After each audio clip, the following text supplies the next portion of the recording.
Pemirsa, Badan Nasional Penanggulangan Bencana atau BNPB mencatat jumlah korban jiwa akibat banjir dan longsor di Jakarta, Banten, dan Jawa Barat mencapai 53 orang, sementara masih ada 1 korban yang dinyatakan hilang.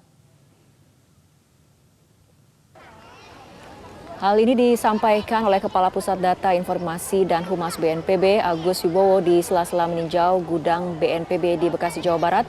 Agus menjelaskan jumlah korban jiwa bertambah karena banjir dan longsor di Kabupaten Lebak dan Lebak, Banten.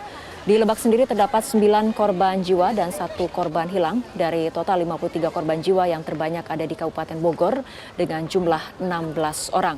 Sementara terkait jumlah pengungsi, BNPB mencatat terbanyak ada di Bekasi, Jawa Barat dengan jumlah 149.537 jiwa.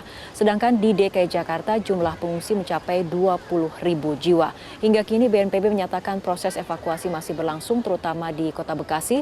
Pasalnya genangan air di sana masih setinggi 1 meter.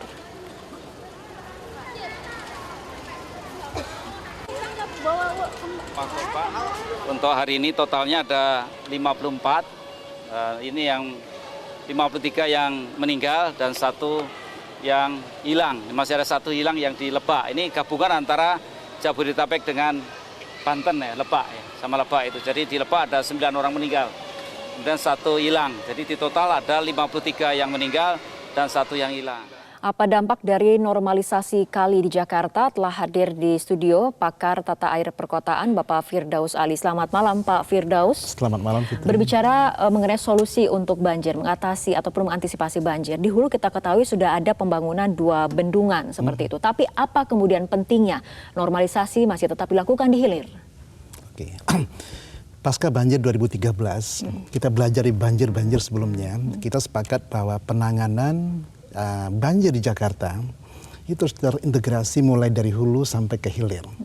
Sehingga ya tugasnya pemerintah pusat bersama dengan pemerintah Provinsi Jawa Barat dengan Pemda Bogor, Kota Bogor, dan seterusnya Depok, bagaimana mengendalikan air limpasan yang ada di hulu. Sehingga salah satu opsi yang dilakukan itu adalah merealisasikan 2 bendungan kering yang sedang dikerjakan fisiknya saat ini.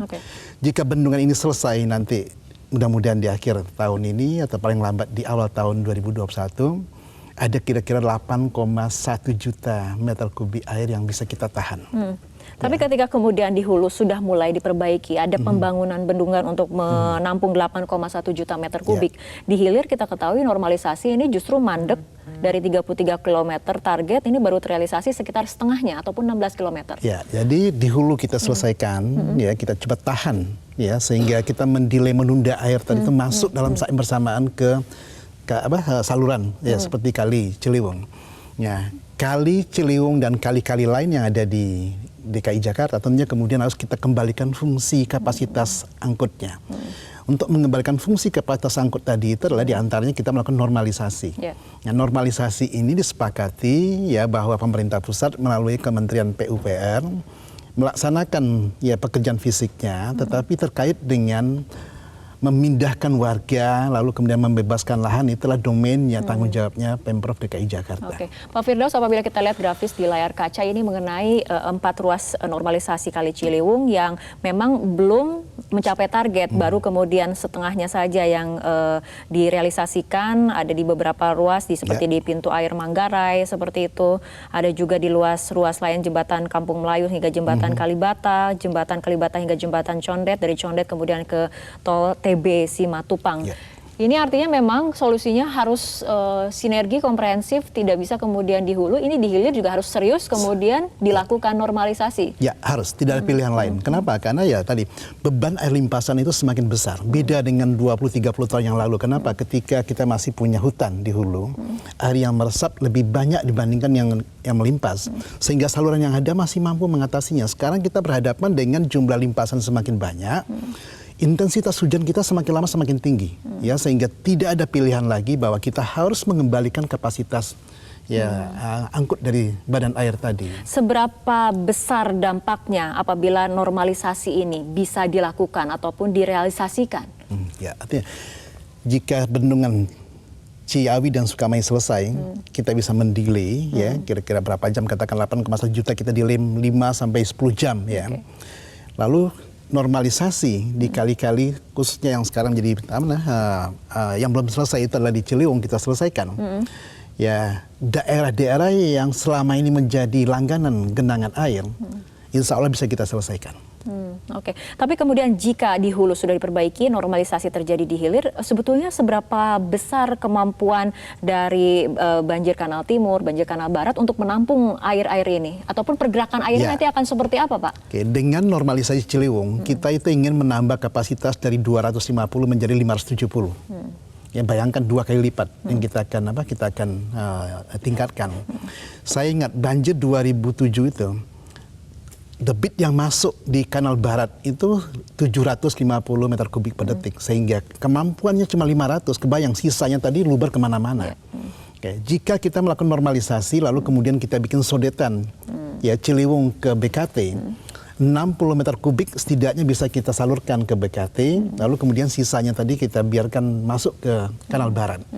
Ini akan sangat signifikan membantu di daerah yang selama ini jadi langganan banjir. Jadi kalau ada pandangan bahwa normalisasi akan menyebabkan kemampuan dari kanal timur ataupun tidak sesuai dengan kemampuan kanal timur dan juga kanal barat untuk menampung air, itu seperti apa, Pak? Oh, tidak ada sama sekali. Itu saya pikir itu adalah ya salah persepsi, salah informasi. Tidak, bahwa kemampuan kanal barat, kanal timur itu dia siap ya menampung jika Ciliwung ini kita normalisasi, lalu kemudian kita alirkan sebanyak 60 meter kubik melalui sodetan Ciliwung BKT tadi gitu. Oke, kita akan masih berbicara mengenai normalisasi dan juga kemudian nanti gambaran pergerakan air dari hulu ke hilir jika kemudian semua pihak terkait sebetulnya bisa saling bekerja sama, tapi kita akan ikuti jeda berikut terlebih dahulu.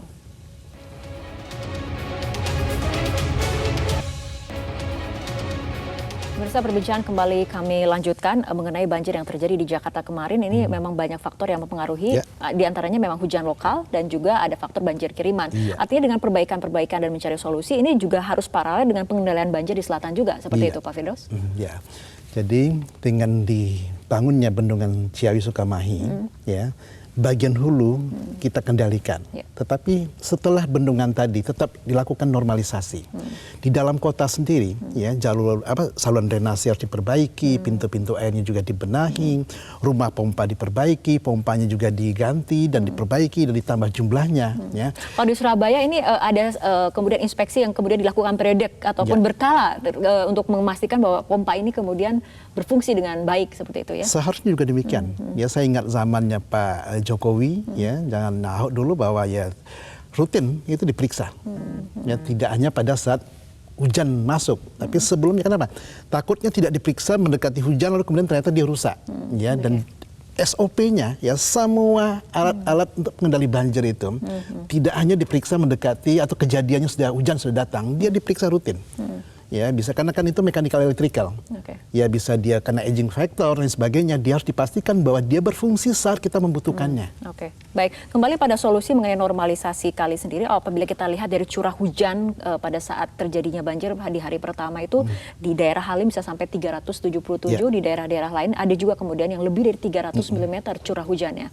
Artinya urgensi bagaimana normalisasi ini jangan kemudian sampai mandek, karena sejak tahun 2017 kan tidak ada perkembangan sama sekali terkait pembebasan lahan yang dilakukan oleh Pemprov DKI Jakarta. Gitu. Tidak ada pilihan, makanya dalam rapat di Istana kemarin disepakati bahwa pemerintah harus firm untuk bisa menyelesaikan ini. Artinya apa? Pemerintah DKI Jakarta tidak lagi punya alasan apapun juga bahwa normalisasi ini adalah untuk menyelamatkan kota, menyelamatkan warga, sehingga tidak ada lagi ruang untuk ya berdiskusi. Ini yang menjadi urgensi. Kenapa kita kemudian mendesak bahwa normalisasi adalah pilihan yang paling tepat untuk dilakukan. Ingat, normalisasi tidak hanya di Jakarta, di banyak tempat ya di Indonesia dan juga termasuk di luar negeri. Mereka melakukan normalisasi. Kenapa? Karena logikanya begitu hujan turun, ya hujan ini jangan sampai ditahan. Kalau dia sudah menjadi limpasan, dia harus dialirkan ke laut. Kenapa? Kalau dia tertahan 1 detik saja, bayangkan Fitri ya, jika ada debit 750 meter kubik per detik, kita tahan 1 detik, ya bayangkan ada 750 meter kubik per detik, itu akan menggenangi, ya sehingga logikanya dia harus dialirkan ke laut secepat mungkin, jangan pernah ditahan, Ya, jadi kalau ada yang mengatakan Itu yang terjadi saat ini ketika tidak ada normalisasi, Pak iya, Firdaus. kan tertahan, airnya kan tidak mengalir dengan baik. Jadi tempatnya karena kan kita normalisasi yang 16 km tadi, ujungnya kan belum selesai, sehingga ada penyempitan yang belum kita tuntaskan. Ya, makanya ini harus dituntaskan sehingga fungsi normalisasi tadi itu clear, ya, dari titik di mana kita melakukan rehab tadi itu sehingga sampai ke muara tadi. Gitu. Oke, nah karena berbicara mengenai kondisi di Jakarta sendiri, ini tidak hanya berhadapan dengan sebetulnya banjir kiriman, ada juga kondisi cuaca, ada kondisi di hulu, di hilir, di kondisi di Jakarta sendiri, kemudian ada permukaan tanah yang kalau tidak salah makin tahun ini ada penurunan level tanah seperti itu ya. Kita tidak beruntungnya karena di Pantura, Pulau Jawa, khususnya Jakarta juga termasuk Semarang, ya. Ini kan sebetulnya kawasan delta. Dulu 4.000 tahun yang lalu usia geologi ya pinggir laut kita itu ada di Ciputat. Ya, sehingga kemudian terbentuk akibat ya aktivitas alam. Delta ini adalah usia soilnya muda sekali. Ya, muda itu ada berapa kecenderungan. Dia mudah mampet, turun. Kedua adalah karena ada tectonic force ya, gempa dan dia juga mampet. Nah, yang terakhir itu adalah yang menyebabkan muka tanah turun itu adalah karena ekstraksi air tanah yang berlebihan. Nah, ini yang terjadi di Jakarta. Kenapa? Karena air perpipaan kita tidak mencukupi kebutuhan air yang ada, sehingga diambil dengan massively sehingga kemudian ya turun. Nah, turun ini membahayakan kenapa? Karena kita adalah kota yang ada di pinggir pantai dan sebagian wilayah kita itu minus di bawah permukaan mean sea level, air laut rata-rata. Nah, jika ini terjadi terus kita kendalikan, ya, jadi kita punya cekungan-cekungan air sehingga dia tidak akan bisa mengalir ke laut. Ya, bahaya berikutnya apa? Rob akan memberikan ancaman yang lebih permanen ke kita sehingga ada simulasi teman-teman di ITB, ya kami di DKI juga pada saat itu melakukan bahwa jika tidak ada pengendalian turun muka tanah, ya kita punya dua skenario. Skenario pertama itu pinggir laut itu bergeser ke daerah Monas. Tapi kalau tidak ada upaya yang signifikan, kita biarkan dengan rutinitas yang ada, itu bisa bergeser sampai ke Duku Atas, sampai ke Semanggi. Ini simulasi ya, simulasi yang kita lakukan dengan laju turun muka tanah rata-rata 10 sampai 11 cm per tahun. Tadi dan naik air laut kira-kira 5 sampai 6 mili per tahun. Artinya memang berbagai langkah antisipatif ini harus segera diambil untuk kita bisa kemudian mengendalikan banjir itu sendiri. Salah satunya mungkin ini adalah bagaimana pemerintah daerah juga bisa berkomitmen untuk melakukan normalisasi seperti harus, itu. tidak ada pilihan. Dan itu kemudian harus sinkron dengan kebijakan yang dilakukan oleh pemerintah pusat. Ya, seharusnya demikian. Kenapa? Karena pemerintah pusat, saya tahu sekali teman-teman di Kementerian PUPR itu isinya orang-orang terbaik, putra terbaik di negeri ini, dan mereka bekerja puluhan tahun. Dan mereka disekolahkan ke luar negeri. Dengan knowledge yang mereka miliki, mereka tidak akan mungkin bermain-main dalam melakukan upaya pengendalian. Sehingga tentunya teman-teman di daerah, khususnya di DKI, kenapa kita tidak inline berpikirnya? Nah, tujuan kita sama apa? Untuk mengamankan ibu kota ini, untuk mengamankan warganya, untuk menjaga dignity ibu kota NKRI ini. Gitu. Oke, artinya untuk langkah yang harus dilakukan Pak Firdaus untuk solusi ataupun langkah terdekat untuk kita bisa mengambil solusi yang konkret, tidak hanya kemudian nantinya ada perang wacana di media misalnya seperti itu, seperti apa Pak Firdaus? Ya. Kita kan udah sepakat, kemarin sepakat bahwa sekarang kita fokus bagaimana kemudian menyelesaikan normalisasi. Bagaimana kita fokus menyelesaikan bendungan Ciawi Sukamahi. Dan kedua, bagaimana koordinasi lintas pemerintahan tadi itu bisa sinkron, komunikasinya akan membuat kita bahwa tujuan bersama kita itu tercapai. Sehingga tidak ada ruang untuk berdebat, tidak ada ruang untuk bernarasi lagi. Gitu. Oke, kita harapkan memang seperti itu, normalisasi akan dapat segera dilakukan, tujuannya hanya satu untuk kemudian bisa meminimalisir ataupun mencegah banjir sama sekali seperti itu ya. Benar. Tujuan kita. Baik, terima kasih Pak Firdaus Ali telah bergabung bersama kami dalam Prime Time terima untuk kasih malam kembali. hari ini.